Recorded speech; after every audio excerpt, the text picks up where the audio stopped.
Attention, cette émission est laissée à la discrétion de l'auditeur. Les propos et les opinions peuvent choquer. Oreilles sensibles s'abstenir. Richard Martineau. Un animateur pas comme les autres. Richard Martineau.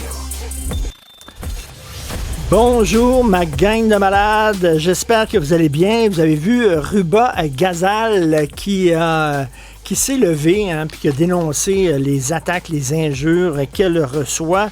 Et je l'applaudis vraiment à deux mains. Puis effectivement, il faut se tenir debout. Il faut dénoncer ces gens-là qui nous écrivent des insultes sur Internet. Je veux seulement dire à Mme Gazal, c'est pas seulement les gens de gauche qui reçoivent des insultes comme ça, et c'est pas seulement les femmes qui reçoivent des insultes comme ça. Les gens de droite et les hommes aussi en reçoivent. Je veux dire, moi, quand j'ai annoncé que j'avais le cancer, il y a des gens qui disent « J'espère que tu vas crever, mon tabarnak », puis c'était ça, là. J'en recevais plein. Qu'on soit de gauche, de droite, du Parti libéral, du Québec solidaire, du PQ, qu'on soit en haut ou en bas. Je veux dire, tout le monde s'insulte sur Internet. C'est complètement délirant. Je suis convaincu que si ma mère avait une page Facebook, elle se ferait aussi insulter elle-même. C'est vraiment absolument... C'est n'importe quoi. Donc, je suis content de voir que Mme Gazal fait ça, mais je veux seulement lui dire, là, les insultes sur Internet, on en reçoit tous. Tout le monde en reçoit. Les gens de la politique, les gens des médias, les vedettes...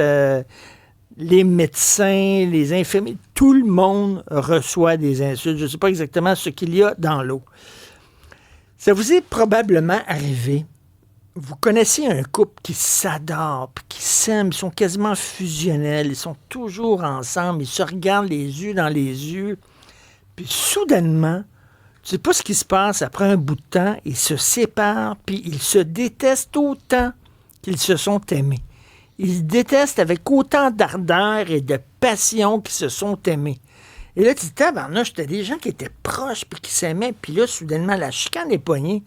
J'ai l'impression que c'est comme ça, les Québécois, envers la CAQ. Puis là, je veux pas prendre la défense de la CAQ. Je vais vous le dire bien humblement. Moi, j'aime ça quand on est ouvert.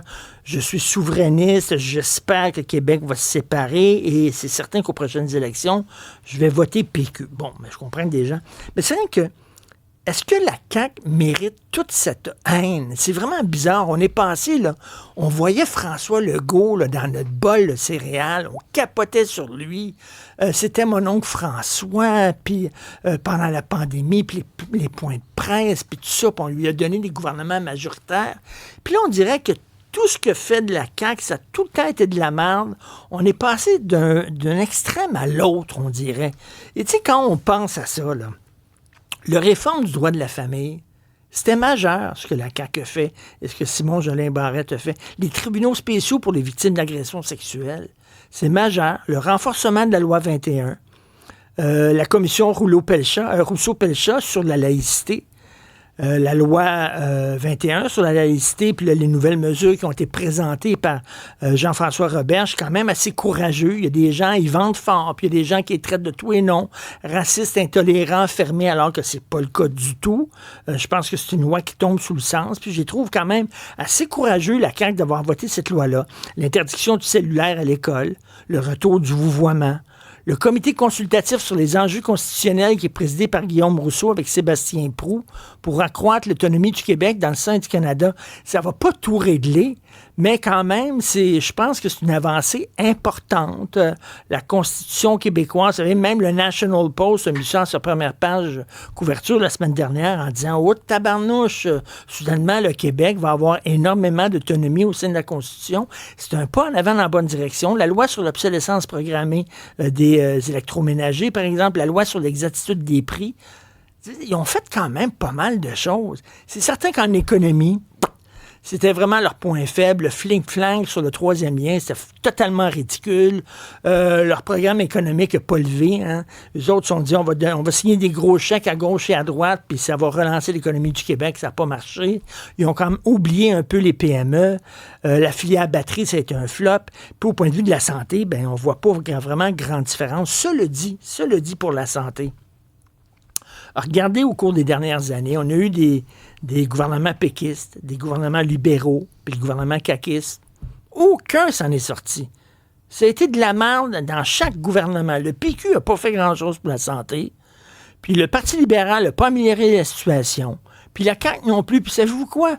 Pas sûr que si le PQ gagne avec PSPP qu'ils vont nécessairement régler les problèmes de santé.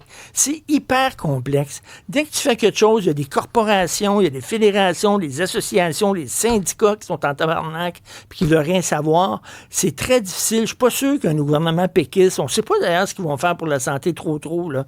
Donc, je suis pas en train de défendre la CAQ, comme je vous le dis, là. Je voterai même pas la CAQ aux prochaines élections. Rien qu'est-ce que ce gouvernement-là est si pire que ça, puis entendre certaines personnes, ce week-end, on les voyait dans la rue, fascistes, puis tout ça. Tabarnouche, est-ce que les mots ont encore un sens au Québec? Est-ce que vraiment vous pensez que la CAQ est un parti fasciste? Savez-vous c'est quoi le fascisme? On vous enseignait quoi à l'école, exactement, en histoire? Vraiment, là, je trouve ça un peu gros, et je trouve un peu, je sais pas, si j'étais dans les souliers de François Legault, je serais extrêmement heurté. Tu sais, au Québec, on est comme ça. On aime. Puis quand on décide qu'on n'aime plus, là, ça prend 5 secondes. Puis après, ça débarrasse, tabarnouche. Je veux pas t'avoir, puis on va te changer. Puis tu sais, le PQ, peut-être qu'au début, ça va être aussi, tu sais, comme une lune de miel, puis c'est fantastique, PSPP, mais ça peut changer comme ça. Puis du jour au lendemain, on est de même au Québec, là. On passe d'un extrême à l'autre. Tout ça pour dire, oui, des critiques au point de vue sur la CAQ, certainement. Je reviens là-dessus. En économie, ça n'a pas été fort, vraiment pas. En santé, ça n'a pas été fort. Mais est-ce qu'il mérite toute cette haine? Je pose la question.